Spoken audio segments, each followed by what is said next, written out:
So what we doing? So we're talking Meatball Machine today. Yeah. Now, I mean, I don't know where to get started on this. So there's like 5 different films in the Meatball Mm. Machine Right. universe, right? Right. Far too much for me to like tackle on my own. I thought like I wanted to do a video on this, but too much Mm. to talk about. So yeah, so I invited you. You're joining me on this channel, and I think you're actually the first guest on this channel. So Wow. A welcome lot of aboard. pressure. Yeah. I thought, considering we're always talking cyberpunk stuff anyway, Yeah. I thought we can get a lot of back and forth out of it. Um, Mm-hmm. so yes, welcome. So JY, you're making Japanese cyberpunk themed or inspired music, right? Yeah, more or less. Yeah. I'm just borrowing themes from these movies that I love, and try to make music out of it because Mhm. I don't really have what it takes to make a film. So I thought Right. music would make more sense because I'm a musician myself. So Mhm. yeah, I borrowed some themes from the classic Tetsuo and Rubber's Lover, Perfect. and of course the Western horror films like Reanimator and From Beyond. That's the kind of Nice. like mix the East and West influences of that genre, and try to Nice. make horror music, electro horror, sci-fi theme music out of it. Mhm. Awesome, awesome. And you mentioned before that you did you have a Meatball Machine themed track as well. Oh yeah, I have It's on got to be worth my talking about for for this yeah video. on my latest album. Yep, I do. I do. There's a track called Mechanical Gore, and Nice. that title came about when me and another friend were like also geeking about these movies like Meatball Machine, Tokyo Gore Police, and he came up with this term called Mechanical Gore just to Mm, describe all that splatterpunk action. So I thought mm, it was a really cool theme. That's a really mm, cool title that I could use for a song. So that was 3 years mm. ago, and 3 years later, I wrote a song about it, and that's it.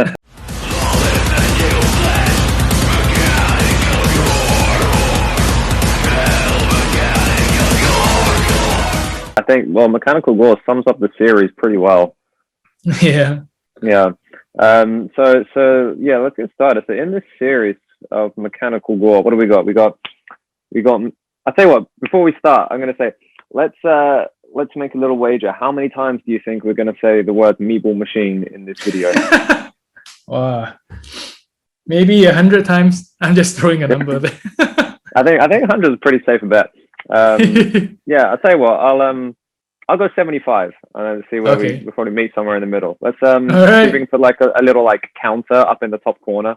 Oh See yes, how many that's a times good we say. idea. Sure, sure. I will All right, definitely do that. all right. Starting from now then. Right. So in this series, we've got Meatball Machine 1999. Mm-hmm. We got Meatball Machine 2005. Mm-hmm. Meatball Machine Reject of Death. Right. What's About Doi? Oh, it's about doing. and Yeah. yeah, and Meatball Machine Kodoku. Yeah. We've got 5 films to talk about today. Right. General chatting. Yeah, so let's get on with it. So, you yourself, how did you like get involved or started with this series? Wow. Okay. The first film that I saw that was kind of in this world of the splatterpunk genre was Mm.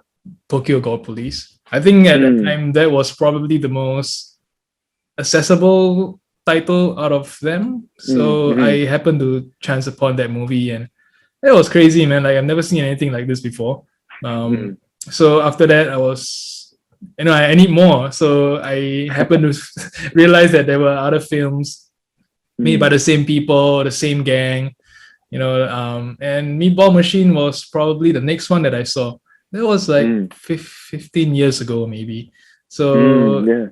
there Makes was more sense. Yeah. it was a DVD rip, obviously, and I think I've been just living on the DVD rip for all these years until Terracotta release this Blu-ray. Hey, nice, nice. So yeah, that was how I found out about Meatball Machine. So how about Mm. you?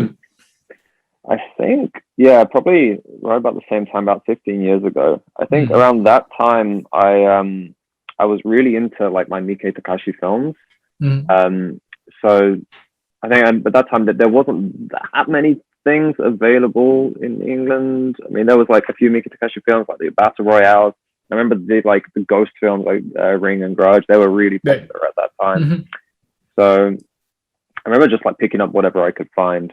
I remember picking up Meatball Machine, the 2005 film, because it did have a release from a now defunct company. And honestly, I don't really remember it. I watched it and then it kind of just sat in a drawer for a long time. And I think just because I was so like focused on the Miike Takahashi type like psychological and like kind of fucked up sexual violence type films, the splatter Tokyo Gore Police type stuff didn't really sit well with me at that time. But I've since come to appreciate them for what they are. Yeah, for sure, especially the special effects and all that.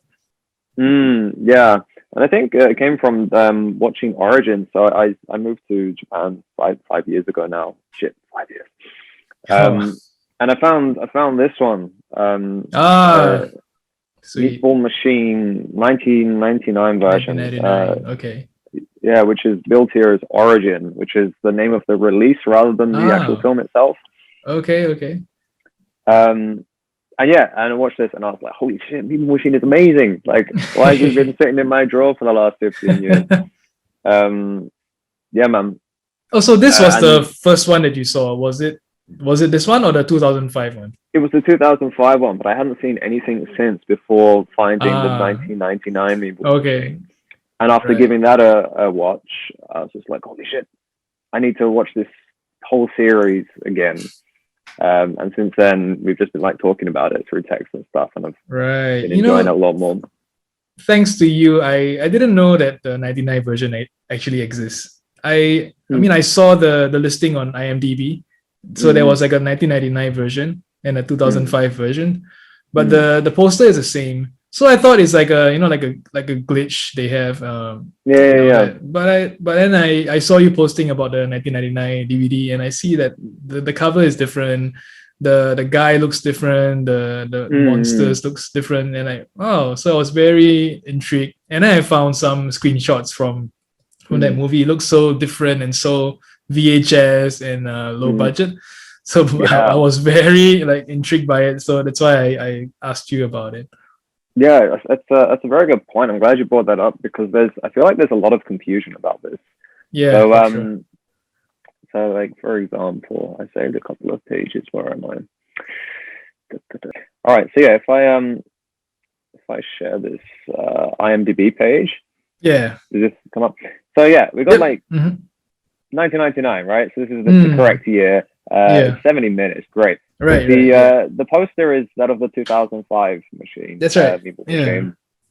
The synopsis is also that of the 2005 Meatball Machine. Yeah. So there's a lot of like misinformation going on. And then also, do you ever use Letterboxd? I don't really depend on it so much as compared to IMDb, but I think it's probably more comprehensive, right? It's nice. I don't know if it's all very user submitted, which also leaves a lot of room for mistake. But yeah, okay. Again, Meatball Machine. Here we got the correct poster, but the runtime at the bottom it says it's only 13 minutes. So there's just like plenty of misinformation, plenty of room for confusion. So I think basically, the thing with 1999 Meatball Machine, it's a feature-length film directed by Yamamoto Junichi, right? And then when they remade that into the 2005 version, they edited down into a 13-minute cut, which then got put onto the 2005 release, throwing up DVDs everywhere. So yeah, the story itself, they take some things from the 99 into 2005, but it's pretty much its own original film. It's more like a remake, kind of just throwing more better looking effects and a proper narrative rather than the 99 version that's purely action and fighting and screaming. Yeah, I'll tell you what, man, I love that 1999 version. Yeah, I saw. I mean, when you sent it to me, I watched it twice. I liked it a lot on my second watch.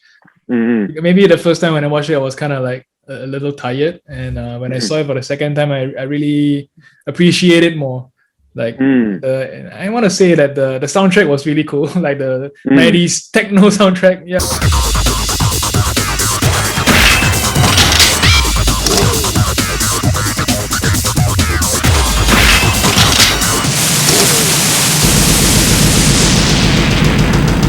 Yeah, that was really fun.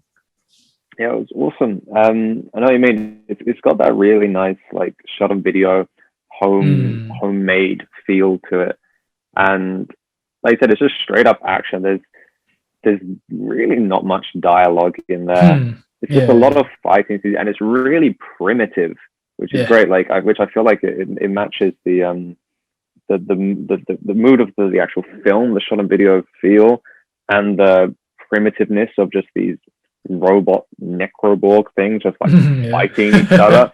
It's really clunky, and they make these grunts. They don't say anything, they just go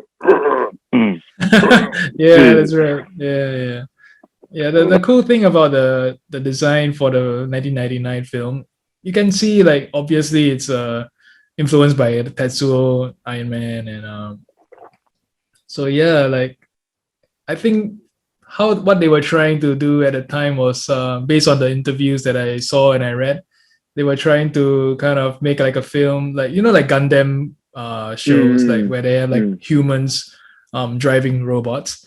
Whereas the idea for Meatball Machine is like the other way around, aliens driving humans and using human bodies to fight each other. So I thought that was a pretty interesting idea.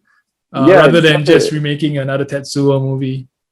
Absolutely, yeah, because it's like a parasite from space is the idea, right? Right. Yeah. Yeah, a parasite from space, and it overtakes the host body, and then as soon as the parasite's overtaken the host, they want to fight the other necroborgs and eat their hearts. That's the idea, right? Yeah. So like it was quite it was a cool idea. It was definitely comical and fun, and I think the 2005 version definitely kind of made some things better and gave it a storyline, threw a little love story in the narrative. So that was kind of an interesting remake, I would say. Yeah, absolutely. I think before we go on to the 2005 version though, I think one of the massive charm points for me for 99 is all the stop motion animation of the parasite. Oh itself. Yes. Love it. Correct. Yeah. Love it. Yeah. That was so really good. Fun. You see that like strange like crab thing like falling up the stairs and... Oh yes. That was really cool. There's like I would imagine it's like a box with wires running around, and they were just animating that thing manually. That's some work, man. Like stop motion and stuff. Yeah, I definitely respect the stop motion artists these days. Yeah, and when the parasite like goes into like takes over or like kills the other parasite in the other host, there's a lot of like small like claymation slow motion stuff. And it gives that like it's that lovely homemade feel which you don't get otherwise. Correct. Yeah.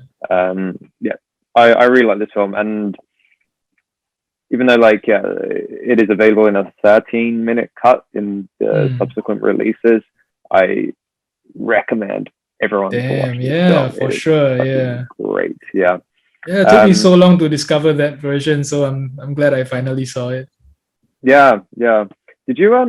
Did you see the extra short film on this? I forgot what it is called. Was it the Ringa Mania? I haven't seen it. Yeah. Is it something? Is it related to Meatball at all? Yeah, I don't think it is related to Meatball Machine per se, but it covers a lot of the similar themes. There's some definitely some cyberpunk undertones in there.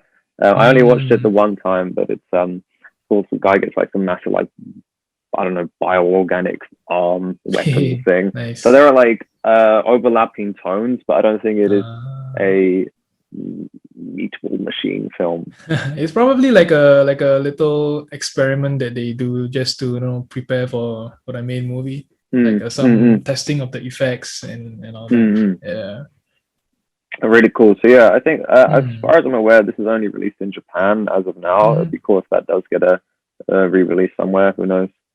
Yeah, hopefully Terracotta would pick it up and release it on Blu-ray. I was actually hoping that it will squeeze it into this new Blu-ray version, but unfortunately, no.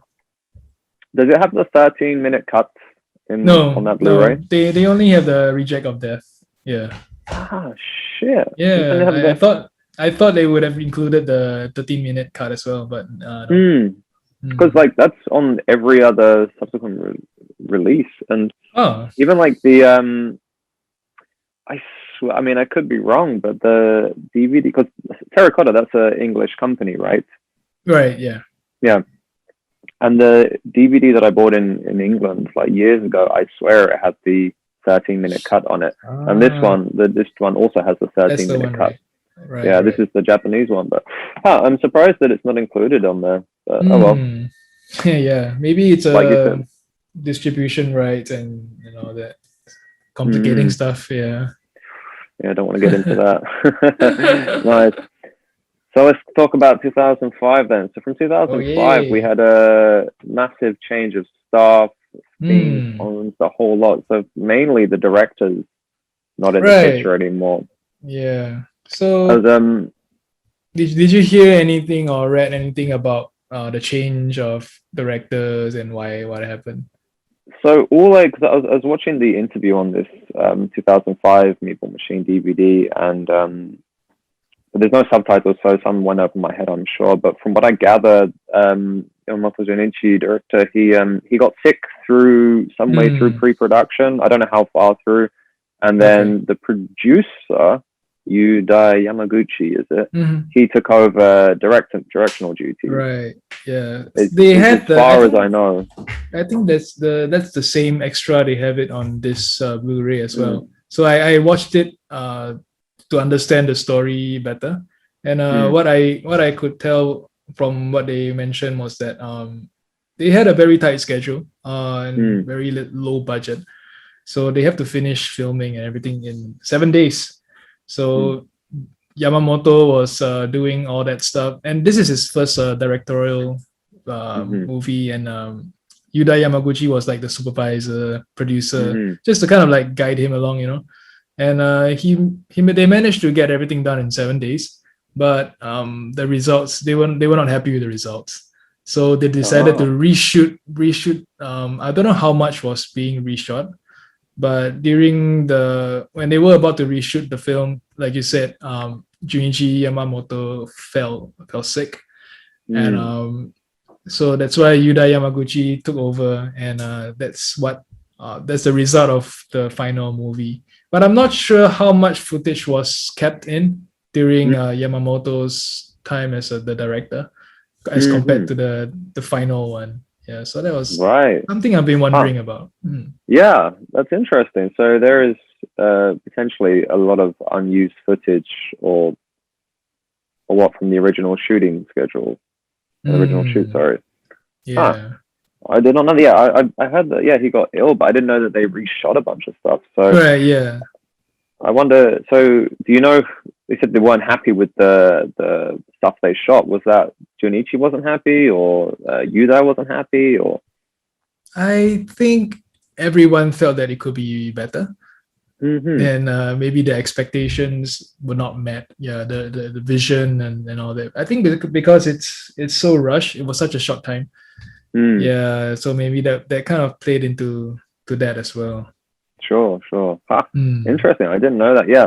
So looking at like Yudai Yamaguchi's like previous directional films, like he did like, is it Battlefield Baseball and stuff? Yes. I have not seen that though. Have you seen that movie? It's kind of like a fun, over the top baseball violence movie from the trailer that I saw. Yeah. Yeah, but it seems like he does a lot of these kind of like goofy comedy kind of horror comedy films, right? Which I can see like why that would be welcomed in the Meatball Machine universe, because it's kind of a little bit goofy, a little bit dumb. Yeah. But definitely, even though, I mean, the thing which is I love about this film is, even though it's like a really goofy subject matter, you got like guys in rubber suits just like punching each other and, you know, stupid alien stuff. The actual like the atmosphere is really dark. It's not say Battlefield Baseball, which you can imagine as being really goofy. Right. You got like the one sided like Love the Lonely Heart, and the guy, I think the girl, she was like beaten by her father or something. Oh yeah, she was, and everything is really scarred. Yeah, it's very dark. Everything's really bleak. Yes, very bleak. And I feel like the grading as well, the color tones in the film are all really dull. Yeah. Like there's no like bright colors. Everything is just like gray and brown, and it's just that's right. Yeah. depressing. Yeah. Which I thought, which is awesome, because it's that lovely contrast of just stupid fighting shit, and then and then these bleak undertones of like personal drama. Yeah, I think that bleak, that really bleak color scheme or atmosphere worked really well with all that costume stuff. Because if you shoot it in daylight and everything is bright, it's gonna be really like comical and all. It's not gonna be scary or you know, disturbing at all. So it kind of I feel like we're gonna come back to this topic when we get on to Sudoku. Yes, we will. But yeah, with and also, what was that other subplot? There's that guy whose daughter is like, she has the parasite. Oh yes. I believe that's the same theme in the 99 film. They also had this doctor character with a daughter that's kind of infected, but he managed to suppress her with whatever he did, with some bandages and all. So yeah, it seems like he was breeding these necroborgs for her to feed on in order for her to survive, and he's willing to sacrifice the human race just to keep her alive. Which is awesome. Fantastic subplot. Yeah, I love it. Yeah, it's like it's real goofy action, but all the like plots that appear in the film are all really dark and very personal. And you know, you could, if you took out the cyborg or necroborgs and put in something else more realistic, it could very much just be a normal human drama, like a bleak human drama. Exactly. I have a feeling it's because of Yudai's involvement that kind of added these elements. Maybe if it was purely on Junichi, it might have been more action oriented. I'm not sure. Just guessing. Yeah. Or Nishimura, that would definitely be more action oriented. Oh, we will get to that.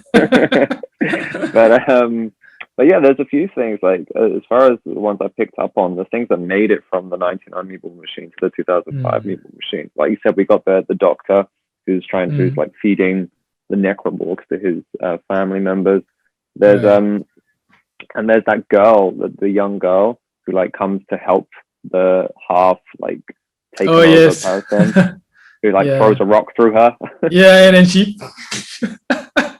I think the second one. Yeah, I think the second one was a boy. Was it? I can't remember. I think it could be also a girl.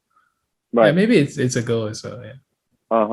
Yeah. Again, those like bleak undertones, like a young girl's trying to help the transforming necroborg. He doesn't want to hurt her. So he's just like, oh, go away. Ends up killing her. And then but he was too strong. that was funny and sad at the same time. But my personal favorite is like at the end where this happens in both 99 and 2005, where it has like the person who's like wrapped up almost like in a coffin, almost sarcophagus, and wrapped in bandage or tinfoil or something. It's using it as a human shield. It's like a human metal coffin that they use it as a shield, right? That was fun. That's great. And I saw in the 99 version, they just like wrapped like someone in like tin foil. It looks so cheap. It's so good. That's essentially like Japanese cyberpunk. I have this observation about the 2005 one. There were some influences from like Western movies that were like, I can't ignore it. It's very evident. Like, you know, when the scene where the lady got infected by the parasite, and Mm. cables were starting to consume her. That was very Evil Dead, if you remember. Oh yeah. Yeah. Oh god, you know what? All I just thought of was Tetsuo during that same. Okay. The reason why I thought it was very Evil Dead is because there was this part where the parasite, the head kind of like showed up, and he decided to fuck her with the cable and all that. So that was very Evil Dead for me. Yeah. I get what you mean. Yeah. Yeah, it's like a Tetsuo Evil Dead kind of thing. Yeah, no, I tell you. Yeah, I get what you mean. Actually, I never made that connection. I always just thought like, the Tetsuo, like there's always there's the wires that The you just wires, see, like, yes. yeah, Right, yeah. and it's For looking very sure. much like Yeah. that. And another one that Okay. I noticed, another one that I noticed was at the end where, she was kind of she remembers that she's human, and she wants him to kill her and all that. And there was this part where I think she took the gun, her hand that was like a gun, and pointed to his head. That was very like The Fly, if you remember. Exactly. Yeah, that's totally The Fly. Right. Yeah. Totally The Fly. Yeah. Oh, definitely some Western influences in there. Yeah. For sure. But I think like I feel like a lot of people make the unfair assumption that it's just a Tetsuo ripoff. Well, I feel like it definitely has had its influences, but there is a lot more to it than that. Right. I kind of feel like that sometimes it kind of wears its influences like on its sleeves too much. Oh yes. In a way. Yeah. But yeah, it is guilty of a few of those things. But yeah, but it like, definitely works. It does. But I love the scene. Like the first part where the lady gets taken over by the parasite. Yeah. Like, and she kills Doi, who comes in the room. Oh yes. But the scene where like the eye pieces come around her head is like really long, drawn out, and you got Takahashi Issei just sitting there, just like, oh, it wasn't me. I don't know what's happening. And she's just like, help me. And it's just this really long, painful scene before like she gets drilled in her eyes, and that's like perfect. Like, that was nice, man.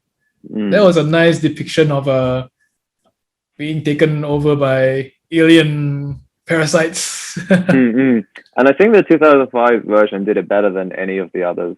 That initial drilling of the eyes and the build up to that and the suspense that it made, it's like fucking zombie flesh eaters with the I was thinking of that goes into the eyes. Yeah, exactly. That was what I was thinking when I saw that part. Yeah. I really like that. That was masterfully executed. Yeah, definitely. So then, like, from there we have so Nishimura joined 2005's Meatball Machine to do the special effects, right? I think he definitely added a lot of I think he was quite vital for the movie, to be honest, like in terms of the character design and the props, because I saw some of the early sketches that's on the extra on the DVD. It was kind of different, I guess. There were some similarities, but I think Nishimura made it more alien-y as compared to more cyborg-ish. So, and also he had to make all the props in like 20 days. So I think he did a great job in props and special effects, which he deserves like to be called the Japanese Tom Savini. he definitely added something. Yeah, the cyborg suits and everything looked awesome. Ramping the blood splatter up to 11 was good in it. I think it was that perfect balance. He didn't have like free reign, so I feel like he did the job he was hired to do, as opposed to kind of the job he really wanted to do, which is what we found out later. Right. But and then from there he did his spin-offs, right? He did Reject of Death. Yeah, so we have the legendary Asami as the everyone's favorite. That was fun. It was really fun. It was a really nice little extra. Like it didn't didn't really add much to the It was ethos just of the universe, but it was Right. just like fun little eye candy. You got Asami there as a prostitute, I guess, before she gets infected. Right. But one of the and it's the whole thing. There's just like this like metal song playing throughout the whole film. Oh isn't yes, there? yes. Yeah, there was this very homemade metal soundtrack. Yeah, I remember.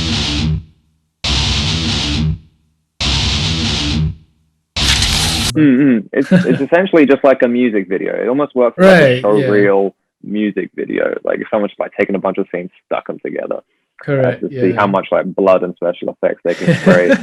Yeah. Because it's only like 10 minutes or something, or maybe even Yeah, less. it's about 10 minutes. Yeah. And it's just like non-stop scenes of gore and violence, like fucking blood, and then extreme racism. Oh my God. Yeah. They had the native Indian guy with the mask and all that, right? That's definitely frowned upon these days. I mean, you can't really believe that he went there. Because it's you get three states. We've got the Chinaman, the Native American Indian guy, Yeah. and then you got the I don't know what kind of person this is even supposed the to be. African American character. Yeah, with a massive, over exaggerated like face. Right. I believe Japan was being called out for these things in recent years. Yeah, but this was made in like what 2005-ish, 2006. Yeah. So maybe they were very ignorant about these things at that time. So hopefully, we don't really see those things from Japan again. Yeah, I've heard a few people talk about it and just that are just trying to be like, un-PC for the sake of being un-PC, etc. Yeah, maybe. It's very strange because I've seen like there's plenty of Japanese comedians who've like gone on show in like blackface and stuff. Yeah, right. And this and that. In fairly recent years as well. And there's been outcries or there's another one where like the Japanese airline was doing like a commercial and they had a Japanese guy made up to be a white person and they put a massive big old nose on there and everything. Okay. Right. And you speak to Japanese people about this and they're like, oh no, like it's not racist. It's like the guy in blackface, he was dressing up as Eddie Murphy. Eddie Murphy's black. Like there's no sort of like understanding of what's PC or un-PC. It's just like, well no, he was being Eddie Murphy and Eddie Murphy's black, so of course he has to be blackface. Like there's no other way around it. Yeah. And it's just pure ignorance, I guess. Like, they have to be educated about all these things. Yeah, still a little bit behind on the times, but I feel like maybe we fingers crossed we don't see so much of that anymore. Yeah. There's the black guy who finds the parasite on the street and he starts eating it, right? Was it? Yeah, because he thinks it's a shrimp or a lobster or something. Yeah. Madness. That was messed up. Yeah, but it's but besides all that, I feel like there's that's what's the name. Nishimura is he just wants to add as much special effects into it as possible. Yeah, for sure. Add as many characters, as many different types. And I feel like that's what happened with I don't know if you're familiar with who's that director? He died not too long ago. He did like Hanger and Gutterballs. Ryan Nicholson. Oh, right. Yes. I heard about his name. Yeah. He was also a special effects artist primarily, who directed a bunch of splatter films. Okay. He also he just wanted to make as many characters, do as many as makeup heavy people as possible. So he had all these. There's one film that's just fucking terrible. Hanger, it was called, and he had like this Canadian guy playing a Chinese man. And so, he was like, the eyes stretched out, and it was horrible. It was so terrible. And there was absolutely the point is there was no purpose of him being Chinese, and as well as in Reject, there's no purpose of someone being Native American or right. Yeah. he just wants to add these characters for the sake of being able to use as much makeup as possible, because it's essentially his show reel and an excuse to be, you know, to make more special effects, which is primarily what he is, a special effects artist. Yeah, and those three characters, they actually resurfaced in Tokyo Gore Police, if you remember. Do they? Yeah, they were. Right, I didn't know that. Oh fuck, these guys looks familiar. So yeah, he definitely kept those characters. Damn. I mean, I saw Tokyo Gore Police once, like when it came out, and I just didn't enjoy it. So I never watched it again. But no, I didn't see that. And they also resurfaced in What's About to Die. Oh yeah. They were just like tourists going to the shop and buying some toys or something, right? Yeah. Should we talk? Do you have anything you want to say about Reject of Death before we carry on? Reject of Death. Let's put it this way: Nishimura is good in let's say he's good in music videos. His films cannot be too long. We can definitely appreciate like a 10-minute or 20-minute talk of his material. We have a limit, a Nishimura cap. Right. It's like when you eat McDonald's, you can't eat like 2 or 3 meals. One is good enough for the day. Yeah. I like that analogy. That's a good one. But I love him as an effects artist, though. That's what I can say. He's brilliant at what he does best. Yes, absolutely. But primarily as a special effects artist, he's very talented. Yep. Don't give him a camera. Don't put him in the director's chair. Don't let him in the editing room. Oh yes, for sure. But yeah, and of course, love Asami, and we'll get that. I heard she's retired though. Have you heard about anything about that? Did she retire from like movies like altogether? I think so. You know that movie Gun Women? Yeah. Yeah, so I'm friends with the director on Facebook, Kurendo Mitsutake, and I saw in some comments that like people were asking, "Oh, is Gun Women 2 gonna be done?" and all that. And one of the comments, he mentioned that Asami has retired from the movie industry. So I was kind of surprised. Yeah, I didn't know that. I mean, I saw her new film in the cinema last year in Japan. I forgot the name of it. It's something Butterfly. Something Butterfly. I can't remember what it's called. But it's like the same. It's just like an action film. Asami just being, you know, a badass self, like fighting and etc. God, what is the name of it? So I've got her page up here. But it was like, it was interesting. It wasn't her best thing. She's been in so much stuff. Oh, this is what it is. Tunguska Butterfly. Okay. Is the name of it, and it was made in 2019, and it came out in cinemas last year. Or maybe even the year before, maybe.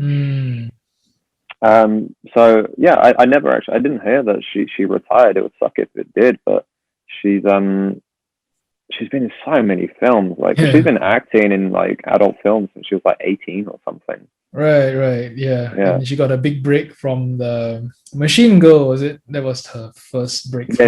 Yeah. And then Action Star. So actually retired. Good on her. I hope we can see her in more films. I think she's just burned out. Maybe. Hopefully she will come back.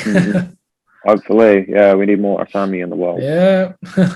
I believe if there is a really good movie with good ideas and good script, maybe she might consider. I'll reach out to her.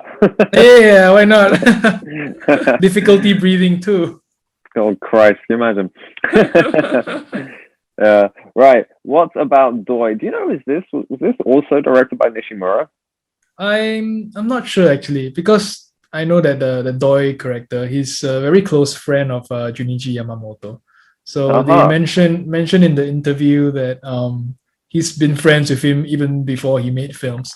So I think when he started doing films, this Doi guy has been like, you know, in his shorts and comedy shorts, and probably this is one of it. Just an experimental, nonsensical filler short film that they decided to do. absolutely nonsensical is the best word. Because you wouldn't ever think it was part of the Meatball Machine. No, not at all.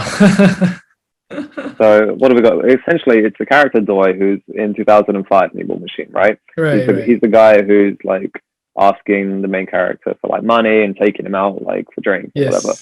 Yes. Yeah. And he comes across as a kind of like a bit of a, not necessarily bully, but at first you're not sure what his intentions are, because he calls up and he's like, "Can you lend me some more money? It's all right, you have too much money, right?" And he seems like, you know, a bit of a like one of the pain in the ass neighbor kind of thing. Yep. But it turns out to be a nice guy and a decent guy. Yeah. And he has his own little short film called "What's About Doi," which doesn't even make sense. But and essentially it's him walking around toy shops looking for a doll for his daughter. Yep. Right.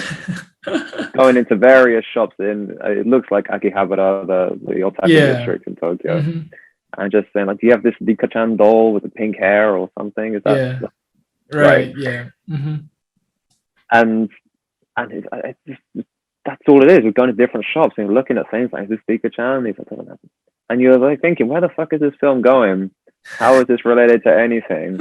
And then the last like frame is like black, and it just says like 2 days later, Doi was killed by Necro. Yes. and then it's just a nonsense. So I don't think we need to talk too much more about this. I don't think we can discuss. I think it's just something fun that they decided to throw together just to, you know, give this guy a backstory, which is crap. Yeah, but our favorite racist Indians and African and Chinamen from Reject of Death also appear, don't they? Yeah. Just very, very briefly walking around. Interesting. But yeah, let's get on to what have we got? Kodoku, yes. Nishimura's Meatball Machine. So when was this? Okay, so this is what, 12 years after the 2005 movie? Wow, yeah. Right. And he decides to make his own. I feel like from like we talked about before, Tokyo Gore Police, and then this is Meatball Machine 2005, etc. He's been doing these like, what's the word I'm looking for? I can't even think. Let's just call it the Nishimura. The big splatter films that just go on forever, and it's just action and blood and extended scenes of just blood spraying. Yes. And he's become that like household name. He's very popular, like overseas especially. As just he's that kind of like that wacky Japanese guy who has all the blood, you know. Yeah. And he's become famous for doing that. Yeah.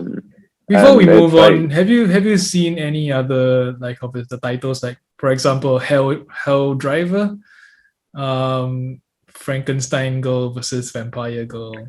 I think I did see that once. Yeah. And Mutant Girl Squad also. Have you seen that? I did. Was that like a collaboration between a few different directors? Right. That's right. Yeah. The way I stand is that, like, I mean, I loved Noboru Iguchi's films like The Machine Girl and stuff, and Skiban Boy. I loved his films, and with Nishimura doing special effects, I think they're a fantastic combo. Right. Yeah. But then everything that I've seen that Nishimura has directed, I just can't stand it. Yeah, it leaves a bad taste in my mouth. It starts off really cool, like you see like really cool props and effects. But halfway through the movie, you're like, where is this going? And then you check, there's another hour left. So you're trying to see if the movie will really actually improve or take up, or where you could, like, you know, pick up or have an impact for the entire movie. But when you get to the credits, you're like, oh my god. Yeah, there goes 2 hours of my life. Yeah, and you feel like hungover or something. Because I feel like his focus is always on the special effects, 100%, because he's special effects artist. Yeah. So they will always be his priority. So story comes way later. Like there's not really much in terms of story, telling a story, emotions. take for example in 2005 where we have like all those human drama type subplots which incorporate the Necroborgs. There's none of that in Nishimura's film. It's just like get the blood spraying, have really long fight scenes, and then he's like, oh shit, we need to add some story. Let's just add a little bit here and there. And there. Yeah, that's right. But I gotta give him some credit though. He tried in the Kodoku, give it a little bit of the story, but it was just really bad directing and really bad editing. I feel that the film could have done better if they trim out a lot of stuff. Like cut out a lot of those unnecessary action, unnecessary draggy drama scenes. It could have been a better movie if we do that. Do you know, like, was Junichi ever, like, did he have any sort of involvement in this film? No, I don't think so. I think his last involvement was that 2005 movie. I wonder why that was, because he's the creator, right? He came up with the concept. So you would have thought there would have been some sort of maybe. But I guess they are all like close friends in that circle. So maybe he just gave his blessing to Nishimura and okay, just do what you want. Yeah, it makes sense. Like I said before, like Nishimura's he's gradually been working his way up the ladder, being that like wacky Japanese guy who has all the blood and everything. So you can see why he was, I don't know, either asked to do it or he himself put the idea forward. But yeah, let's talk about the story. So in Kodoku, what is it? It's the main guy, and he has cancer, right? Yeah, he's a debt collector with cancer. That's it. And he gets infected with the parasite, and somehow the cancer fights the parasite, and he becomes half Necroborg, half. The same concept as the early ones, like a half human, still conscious, and half Necroborg. Yeah. And it's a pretty long film, isn't it? Oh yeah, it is. The first time I watched it, I really struggled, and I think I had to like turn it off like 5 times and just like pick it up. But I remember I loved the first like 20-30 minutes, like before the Necroborgs actually come out. I was like, this is awesome. Yeah, same. I liked, and there was so many familiar faces in there as well. Like we've got what's that, Shina, the lady from Audition. Also Tokyo Gore Police. We got his name's not coming to me. The guy from Rubber's Lover. Yes, he was in. Yeah. The main guy itself, he's a very famous actor. I can't think of his name though. And we've got, who else? There's that. Also, I don't know the name, but it's the little person who in the strip club or something. Yeah. She was in a bunch of other films like the Torihada, the Japanese like anthology horror films. Okay. And Yoshi Takahashi, who's like a writer in Japan, or I've had a few drinks with in Tokyo. Yeah. So you see all these people, and you're just like, fuck, I know this guy, I know that guy from that film. And there's like this collectiveness of all these fantastic actors from all these cult films. You're just like, this is gonna be great. Yeah, exactly. and then as soon as the Necroborgs come out, you're like, oh well, this isn't very good anymore, is it? Yeah, like the first half an hour would be nice. Yeah. I really like that first opening half an hour. And it's funny because he recreated one of the scene with Yoshiki Takahashi from Reject of Death when he's like fucking Asami in the street. And then he does it again in the intro of Kodoku. He's like having sex in the street, and then that barrier comes down and like they're still going at it. But yeah, there was the first opening 30 minutes was awesome, and it kind of had a really good setup, and it set the story, and you kind of and it had that human element which you needed, right? Where he met that girl in the bookstore, and he found a purpose to live and all that stuff. So yeah, the setting was there. But halfway through, it kind of went downhill when he decides to, add all the over the top action and all the blood and everything else. Yeah, well, the first like act of as soon as the Necroballs come out, there's that really long fight scene, right? And it is literally just like an action fight scene, and it just goes on and on. Did you recognize a Jackie Chan character in the movie? No. There's actually a guy that was supposedly made up, dressed up, and to be like Jackie Chan, using the stool to fight and all that. Yeah. Oh Christ! Yeah, maybe I somewhat recollect it. Yeah.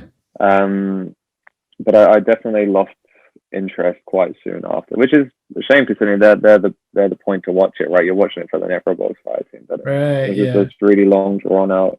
I think you mentioned to me before, like everything is in broad daylight. Yes, that was the problem I have with the film. Like everything was so bright, and it just looks really cheap. Like it doesn't look scary or bleak and all compared to the 2005 version. So yeah, that was one of the downsides of Kodoku, I guess. Yeah, and like I'd imagine the budget for Kodoku would have been vastly greater than 2005. You can hire all these well-known actors and stuff. So how can you fuck up, right? Yeah, and I think like one of the big things, like especially so in 99 Meatball Machine, it says like it takes place in a essentially a garbage dump. And then in 2005, there's like it's almost like a car graveyard, it's like a recycle place. So it's all just like trash and rubbish, and it seems slightly post-apocalyptic, which adds to the mood, right? But in Meatball Machine Kodoku, it's literally just in neighborhoods. Yeah, it's like outside your house. It is, and it adds that real massive like cheap feeling to it. Yeah, because you can essentially just see like people walking around normal cars. Yeah. Yeah. It's like the convenience store, next door is where these Necroballs find out. Yeah. So I feel like there was, I don't know why he decided to just shoot it in broad daylight in these very bland spaces, but it definitely takes away from the atmosphere. Yeah, I think he just wanted to showcase all his props and costumes, I guess, which looks amazing, by the way. Like when I saw the trailer, it was it was fun. It was like I was really looking forward to see the whole movie when I see the trailer. But yet again, I was disappointed by him. It's like you said, it leaves a sour taste in your mouth, doesn't it? Yeah, I think sure. There was so you might have to help me understand this. So with Meatball Machine, it's something like, so if when is it that they can grow weapons from their arms? Is it they have a wound and then something else comes out? Is that the idea? That concept kind of came about in Tokyo Gore Police. So I don't know if Nishimura is meshing every concept into this common theme. But in the 2005 film, it was based on the individual's feelings. Like if they are feeling like a lot of rage and stuff, the more they mutate, the more weapons and more crazier they become. But in Tokyo Gore Police, it's based on like the cut wounds or the injuries they have that will mutate into weapons. So it feels like for Kodoku, Nishimura just took the lazy way and recycled ideas from previous movies, and that's kind of what I got as well from it. Because I kind of lost the point on what the meaning of these things were. I was like, why does this person suddenly have this thing coming out of them? And there was one point which I just lost. I was so frustrated with it, and it was the point where, oh God, what was it? One of the ladies has a massive lighter for a hand. Oh yes, and turns into a massive lighter, which is I think working as a flamethrower, and she has two arms coming out her head. And I was like, this doesn't make any fucking sense.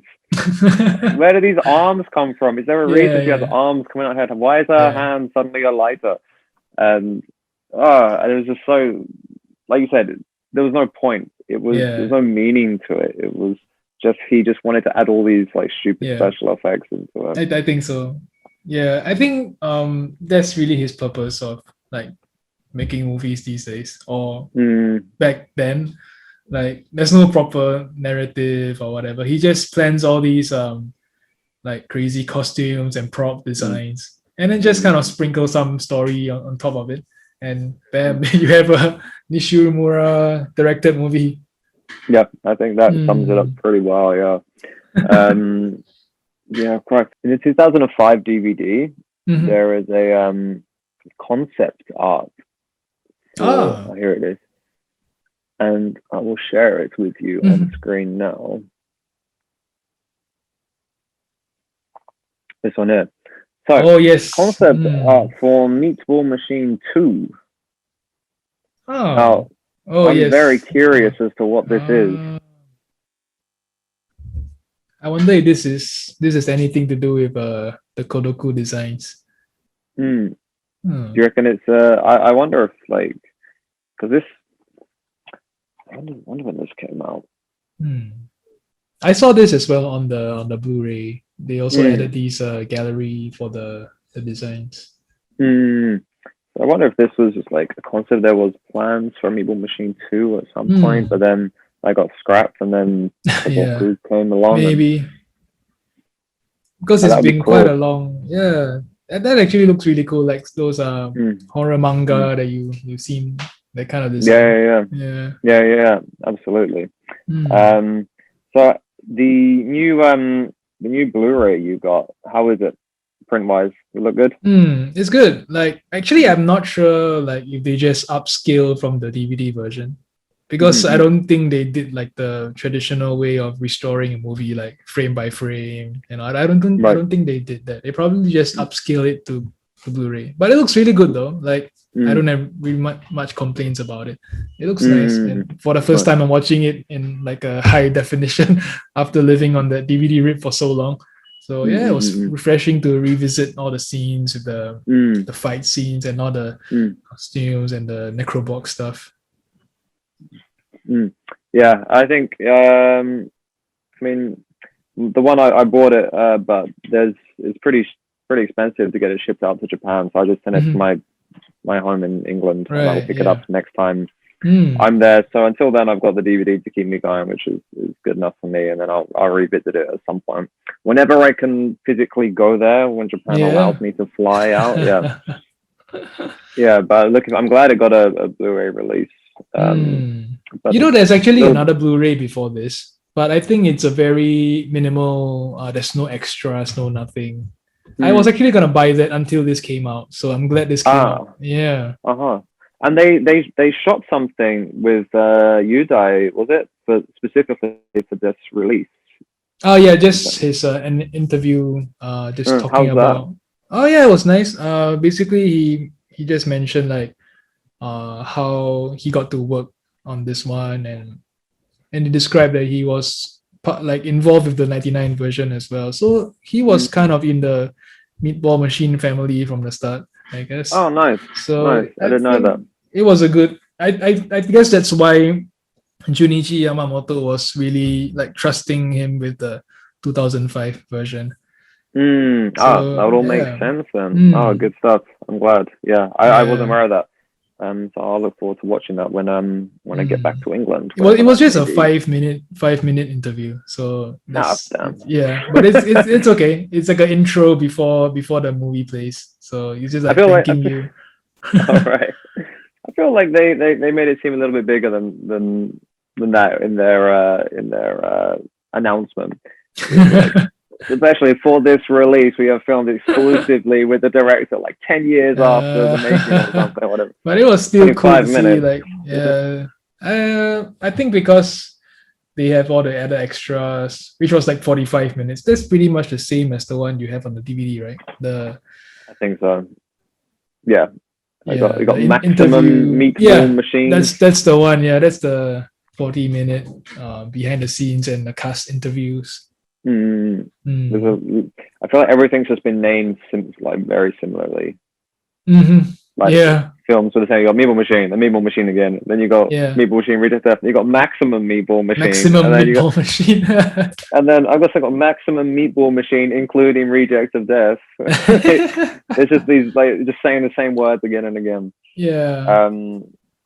Very, very confusing. Good. But nonetheless, nice to have a proper Meatball Machine release on Blu-ray with new art and extras.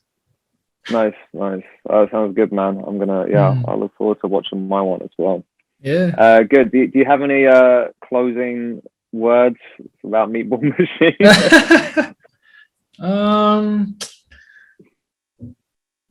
It's a fun movie. I'm surprised they did a sequel, but I think it's probably an excuse for Nishimura to play with more props and effects. Yeah. But I love the design, so I have to say. I just wish that someone else directed it and edited that movie. Yeah. I think actually, I'll tell you what, I found a quote on Letterboxd actually, which I think sums it up perfectly. Oh, okay. Because the thing is that sequel, right, the Kodoku, a lot of people actually liked it. Like from reviews I see, comments I saw, and I feel bad for not liking it. But I'm sorry, I watched it like 3 times, and I still feel like it's not really a good movie overall. Even though there's like really cool special effects and props, it's not a good movie overall. Yeah, I think that's it. It's just like, I think it appeals to that demographic of people be like, wow, Japan is so wacky. Look at all the weird shit they do. Correct. Right. And it's kind of sad though, because like Nishimura is a really talented special effects guy, and for him to be famous for that is cool, but for people to kind of dig like this quality of film, that's kind of sad. Like, there's better Japanese films out there, and not just these. So I hope like people that dig this kind of stuff, they would appreciate like what's more better than these. I totally agree with you. There's a lot more out there. But I think, well, I'm sure he'll just continue until he burns himself out. Or actually, he just did a new film recently. Like, I think it's like a rock and roll musical about with ramen and all that. I'm kind of curious about it, so we'll see. A rock and roll musical with ramen. Yeah, so let's see what he comes up with. Yeah.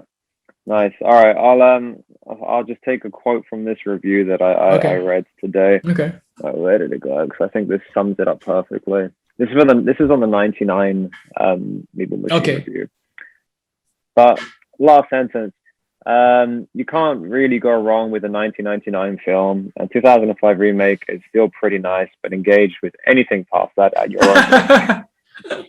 And I think that pretty much sums up my feelings with this series. Yeah. I wonder if this person saw the Kodoku one, or was he or she referring to Reject of Death? I think just anything past 2005 approach with caution. That's a good review. What about Doi? Yeah, for sure. Good stuff. All right, man. Thanks for talking with me today about this. It was good fun. Yeah. I'm glad we got this out this way. I've had all this Meatball Machine like feelings and thoughts in my head, so I needed someone to let them out there. Yeah, and we have immortalized it in a video on your channel. Well, hey, all right. We'll see. I don't know how long it is. I don't know how many times you said Meatball Machine.